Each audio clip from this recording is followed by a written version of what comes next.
وحده لا شريك له وأشهد أن محمدا عبده ورسوله لا نبي ولا رسول بعده صلى الله عليه وعلى آله وأصحابه ومن والاه.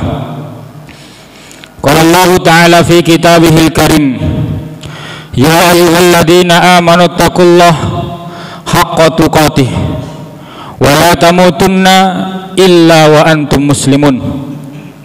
وقال رسول الله صلى الله عليه وسلم اتق الله حيثما كنت وأتبع السيئة الحسنة تمحوها وخالق الناس بخلق حسن.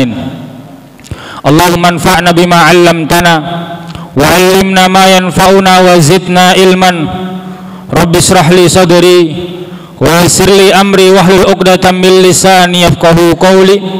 اللهم أعز الإسلام والمسلمين وأهلك الكفرة والمشركين والمنافقين وأنصارهم الظالمين. أما بعد. Para hadirin jamaah sidang Jumat yang semoga selalu mendapatkan limpahan rahmat serta ampunan dari Allah Subhanahu wa taala. Bersyukur kepada Allah. Mari kita bersyukur kepada Allah atas nikmat yang Allah karuniakan kangge kula lan panjenengan sami. Sehingga pada kesempatan di siang hari ini Allah mengizinkan kita untuk berkumpul di Masjid Al-Ikhlas ini untuk melaksanakan salat Jumat secara berjamaah yang disyariatkan bagi laki-laki dan disyariatkan didahului dengan 2 khutbah untuk mengingatkan para laki-laki ini, untuk mengingatkan para pemimpin ini bahwasanya dunia hanyalah sementara dan kita akan kembali kepada Allah, dan bahwa bekal terbaik yang akan kita bawa kembali kepada Allah adalah ketakwaan kepada Allah Subhanahu wa taala yang didasari atas dasar tauhid kepada Allah Subhanahu wa taala.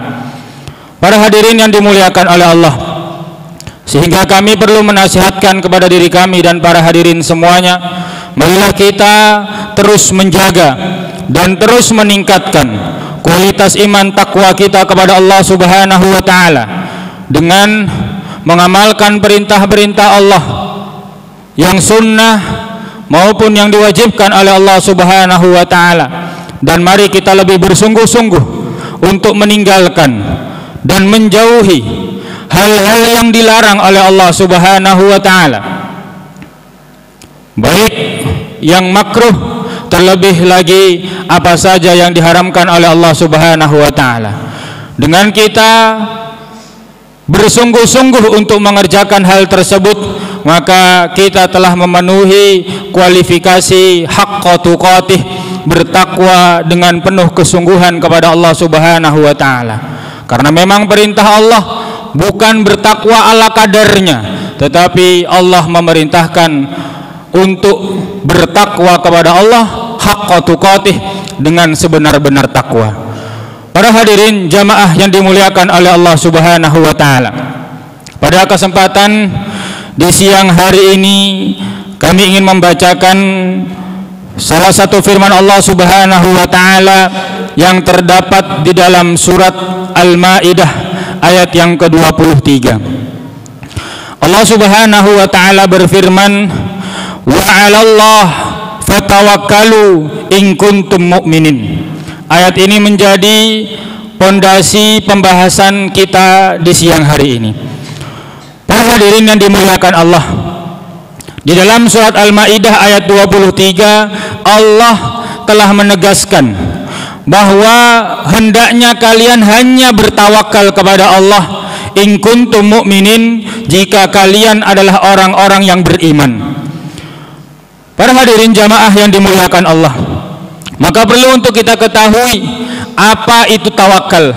Secara singkat, tawakal adalah i'timad ala syai'.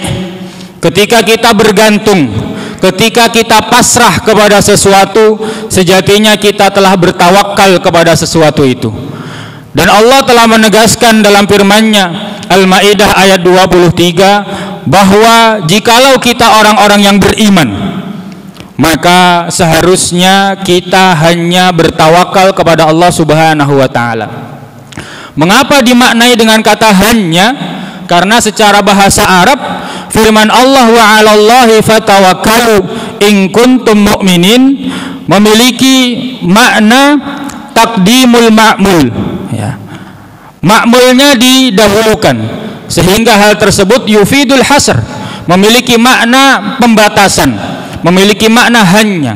Sehingga makna dari ayat ini adalah wa 'alallahi fatawakkalu in kuntum mu'minin, bukan bertawakallah kalian kepada Allah dan boleh kepada yang lain jika kalian orang-orang beriman, bukan. Tetapi makna dari ayat ini adalah hanya kepada Allah kalian bertawakal jikalau kalian orang-orang yang beriman. Para hadirin jamaah yang dimuliakan Allah Subhanahu wa taala. Dan ini adalah sesuatu yang sangat penting sekali, bahkan menjadi puncak dari ibadah seorang hamba kepada Allah Subhanahu wa taala. Tawakal kepada Allah min a'dhami manazili iyyaka na'budu wa iyyaka nasta'in. Puncak dari kita berserah, menyatakan hanya kepadamu kami beribadah, hanya kepadamu ya Allah kami meminta pertolongan. Salah satu puncaknya adalah bagaimana kita bertawakal hanya kepada Allah Subhanahu wa taala. Para hadirin jamaah yang dimuliakan Allah Subhanahu wa taala, di tengah-tengah kita tidak sedikit orang yang luntur kualitas takwanya, luntur kualitas tawakalnya kepada Allah Subhanahu wa taala. Terlebih di zaman modern ini, di zaman semua dipertimbangkan dengan akal sehat, di zaman di mana semuanya diprosentase keberhasilannya menggunakan perhitungan-perhitungan angka-angka manusiawi. Jika saya menempuh jalan ini, maka ini yang akan saya dapatkan. Jika saya seperti ini, maka ini yang akan saya rasakan. Hal-hal itu ternyata berimbas kepada kualitas tawakal seorang hamba kepada Allah Subhanahu wa taala. Tidak sedikit para hadirin yang dimuliakan Allah, orang-orang yang menjadi hamba Allah Subhanahu wa taala, yang mengaku sebagai seorang muslim, berserah diri, berpasrah diri kepada Allah, namun dalam urusan tawakal dia terkadang masih lebih percaya dengan sesuatu yang terlihat oleh mata dibandingkan pasrah bongkoan kepada Allah Subhanahu wa taala. Dan tentunya para hadirin yang dimuliakan oleh Allah, pasrahnya kita kepada Allah tidak begitu saja, tidak hanya bermodalkan ucapan lalu kita selesai urusan tawakal kita kepada Allah Subhanahu wa taala. Karena pada realitanya Rasulullah Muhammad sallallahu alaihi wasallam mencontohkan dalam kehidupan sehari-hari beliau ketika menjadi seorang nabi, bahwa bertawakal itu tidak hanya diucapkan dengan lisan, tetapi juga terwujud dalam perbuatan dan persiapan-persiapan beliau untuk menyambut tawakal kepada Allah Subhanahu wa taala. Para hadirin yang dimuliakan Allah, tentu sangat dekat dengan kita kisah bagaimana Rasulullah Muhammad sallallahu alaihi wasallam hijrah dari kota Makkah ke kota Madinah. Beliau tidak sekedar berangkat menuju kota Madinah melalui jalan yang biasa dilalui oleh kebanyakan orang, tidak. Rasulullah Muhammad sallallahu alaihi wasallam ketika beliau hijrah dari kota Makkah menuju kota Madinah bersama sahabat tercinta Abu Bakar As-Siddiq, beliau mencari jalan yang jarang dilalui oleh kebanyakan orang. Bahkan beliau harus melawan arah terlebih dahulu untuk pergi ke arah yang sebaliknya. Para hadirin jamaah yang dimuliakan Allah, kota Madinah berada di utara kota Makkah. Ketika Rasulullah hijrah ke kota Madinah dari kota Makkah, beliau tidak serta-merta keluar dari kota Makkah lalu berjalan begitu rupa menuju ke arah utara, tidak. Rasulullah Muhammad SAW beliau terlebih dulu berjalan ke arah selatan, yang mana bagi logika manusia ketika seseorang ingin pergi ke utara maka otomatis dia akan berjalan ke utara. Tapi tidak demikian yang ditempuh oleh Rasulullah. Rasulullah mencontohkan bagaimana tawakal seorang hamba adalah ketika dia telah mengusahakan faktor-faktor sabab Setelah itu dia akan pasrah kepada Allah Subhanahu wa taala. Begitu juga ketika Rasulullah berjihad di jalan Allah Subhanahu wa taala. Beliau bukan sosok yang ketika berangkat berjihad bersama para sahabat bertelanjang dada, tidak membawa senjata. Bukan demikian para hadirin yang dimuliakan Allah. Beliau juga memakai baju besi, beliau juga memakai rompi perang, beliau juga membawa pedang, beliau juga menggunakan tameng untuk kepala beliau. Dan itulah wujud tawakal yang sesungguhnya para hadirin yang dimuliakan Allah. Para hadirin, ternyata tawakal ini menunjukkan kualitas keimanan kita kepada Allah Subhanahu wa taala. Ibnul Qayyim rahimahullahu taala menyebutkan dalam ayat ini tadi juga menunjukkan bahwasanya tawakal kepada Allah adalah syaraton fil iman. Syarat untuk kesempurnaan iman. Barang siapa yang sempurna tawakalnya, maka kesempurnaan iman akan mudah terwujud dalam dirinya. Namun sebaliknya, orang yang tawakalnya tipis kepada Allah Subhanahu wa taala juga menunjukkan bahwa imannya sangat lemah kepada Allah Subhanahu wa taala. Para hadirin yang dimuliakan oleh Allah Subhanahu wa taala. Sehingga sebaliknya berlaku kaidahnya.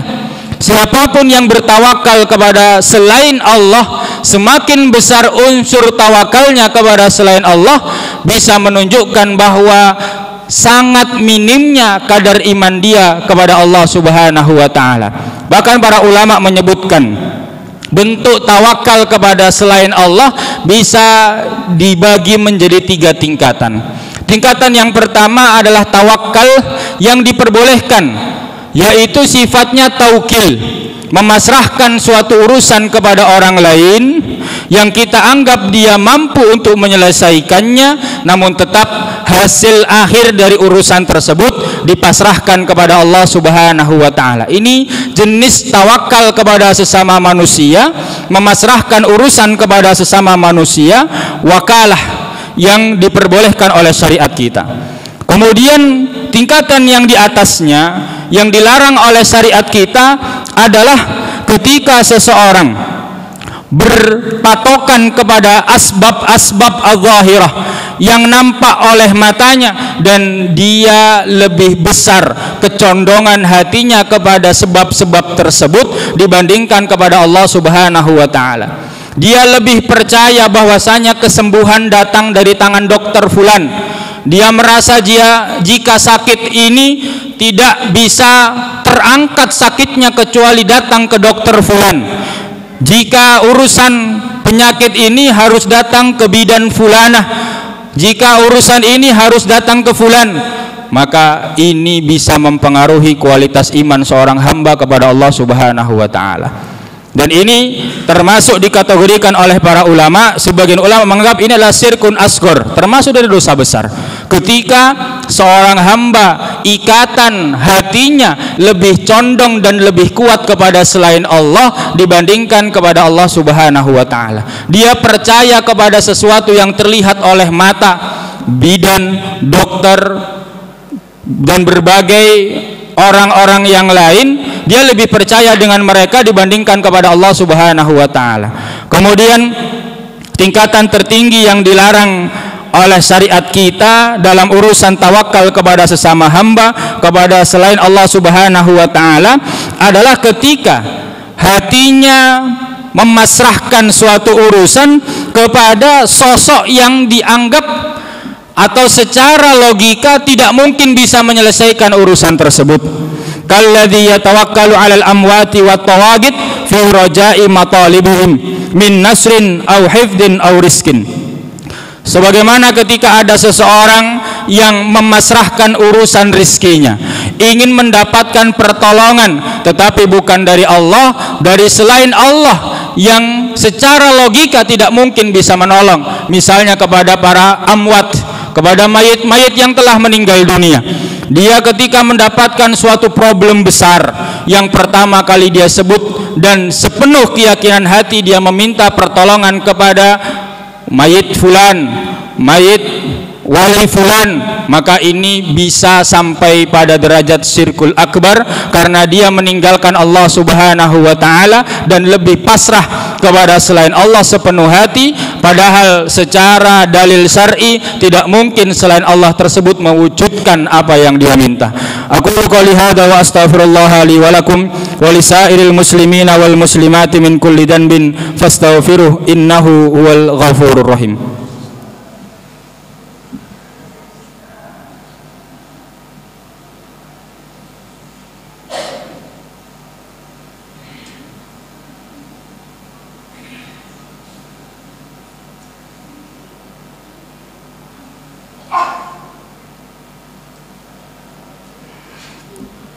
Alhamdulillahi rabbil alamin, wassalatu wassalamu ala sayyidil mursalin wa ala alihi wa ashabihi ajma'in. Qala Allah ta'ala fi kitabihil karim, ya ayyuhalladzina amanu taqullaha wabtaghu ilaihil wasilah wajahidu fi sabilihi la'allakum tuflihun. Amma ba'du. Para hadirin jamaah sidang Jumat yang dimuliakan oleh Allah Subhanahu wa taala.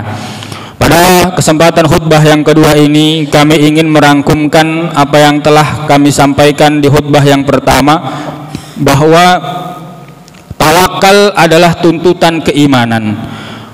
Disebutkan oleh Ibnul Qayyim bahkan tawakal adalah syarat dari sempurnanya iman seorang hamba. Dan tawakal menjadi tanda apakah iman itu sedang baik-baik saja atau sedang dalam kondisi yang sangat lemah sekali.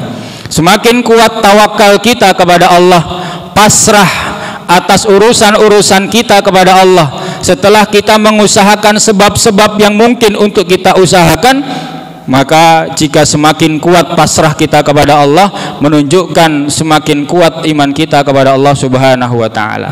Namun sebaliknya, ketika kita lebih percaya dengan kompas ketika melaut, kita lebih percaya dengan GPS ketika berada di tengah lautan, ketika kita lebih percaya dengan aplikasi-aplikasi yang di HP untuk mensukseskan target-target duniawi kita, lebih percaya dengan orang-orang untuk melancarkan bisnis, melancarkan urusan, maka hal ini mempengaruhi kualitas iman kita kepada Allah Subhanahu wa taala. Para hadirin yang dimuliakan oleh Allah, maka ini harus menjadi perhatian kita sebagai orang mukmin, karena Allah mensyaratkan jika kalian benar-benar beriman, maka sudah barang tentu kalian hanya bertawakal, kalian hanya pasrah kepada Allah Subhanahu wa taala. Dan tadi pasrah kita sebagai seorang mukmin tidak langsung dilakukan tanpa ada usaha sedikit pun. Karena contoh kita Nabi mulia, sosok tercinta Nabi Muhammad SAW, beliau mencontohkan dalam kehidupan beliau bagaimana tawakal yang beliau lakukan adalah setelah proses panjang usaha-usaha untuk memenuhi suatu hasil, untuk mendapatkan suatu hasil, beliau berusaha dengan sungguh-sungguh dan sisanya bertawakal kepada Allah Subhanahu wa taala. Maka para hadirin yang dimuliakan oleh Allah, mari kita memperbaiki kondisi hati kita, memperbaiki kepasrahan jiwa kita kepada Allah Subhanahu wa taala. Jika ternyata dalam kehidupan ini kita masih sering pasrah kepada orang lain, pasrah kepada sosok-sosok tertentu, maka mari kita atur hati kita untuk selalu memasrahkan urusan kita kepada Allah Subhanahu wa taala. Karena tidak ada urusan yang besar di sisi Allah Subhanahu wa taala. Semua urusan kecil, semua urusan mudah jika kita kembalikan kepada Allah Subhanahu wa taala. Dan satu kunci untuk bisa menyelesaikan urusan-urusan kita dengan bantuan Allah adalah dengan takwa kepada Allah. Wa may yattaqillaha yaj'al lahu makhraja wa may yattaqillaha yaj'al lahu min amrihi yusra. Allah akan jadikan urusan-urusan kita mudah. Allah akan memberi solusi bagi setiap masalah-masalah yang kita hadapi. Maka mari kita kembali kepada Allah dengan meningkatkan kualitas iman, meningkatkan kualitas takwa, karena tidak akan pernah rugi orang yang bertakwa kepada Allah Subhanahu wa taala. Kita akhiri perjumpaan kita dengan membaca doa kepada Allah. Semoga Allah memberikan kita husnul khatimah, semoga Allah memberikan kepada kita cintanya, semoga Allah Subhanahu wa taala memberikan kita hidayah, taufik, dan juga istiqamah di atas jalan kebenaran. Bismillahirrahmanirrahim. Innallaha wa malaikatahu yusholluna 'alan nabi ya ayyuhalladzina amanu shallu 'alaihi wa sallimu taslima. Allahumma shalli 'ala Muhammad wa 'ala ali Muhammad kama shallaita 'ala Ibrahim wa 'ala ali Ibrahim innaka Hamidum Majid. Allahumma fir lil muslimina wal muslimat wal mu'minina wal mu'minat al ahya'i minhum wal amwat innaka sami'un qaribun mujibud da'wat ya qadiyal hajat wa ghafirud dunubi wal khati'at. Allahumma ya Allah ya aziz ya jabbar ya qahhar. Allahumma ahlikil kafarata wal mubtadi'ata wal musyrikina a'da'aka a'da'ad din. Allahumma shattit samlahum wa zalzil aqdamahum wa mazzik jam'ahum waj'al fi qulubihim ru'bah innaka ala kulli syai'in qadir. Allahumma ya Allah ya arhamar rahimin ya dzal jalali wal ikram. Allahumma ansur ikhwanana al mujahidin wal mustada'afin fi Filistin wa fi kulli makanin wa zamanin ya arhamar rahimin. Allahumma fukka qaida asrana wa asral muslimin wa ruddahum ila ahlihim salimin. Allahumma ya Allah ya Ghaffar ya dzal jalali wal ikram ya hayyu ya qayyum. Allahumma inna nas'aluka husnal khatimah wa na'udzubika min su'il khatimah. Allahumma inna na'udzubika minal munkaratil akhlaq wal a'mali wal ahwa. Allahumma inna nas'alukal huda wat tuqa wal afafa wal ghina. Allahumma inna nas'aluka sabatan fil amri wa azimatan 'alar rusdi. Rabbana hab lana min azwajina wa dhurriyyatina qurrata a'yun waj'alna lil muttaqina imama. Rabbana ighfir lana wa liwalidayna warhamhuma kama rabbawna shighara.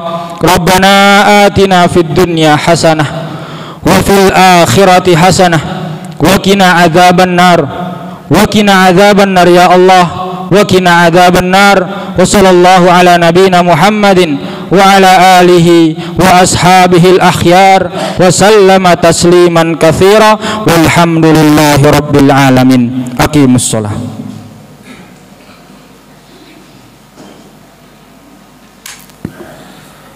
Allahu akbar Allahu akbar.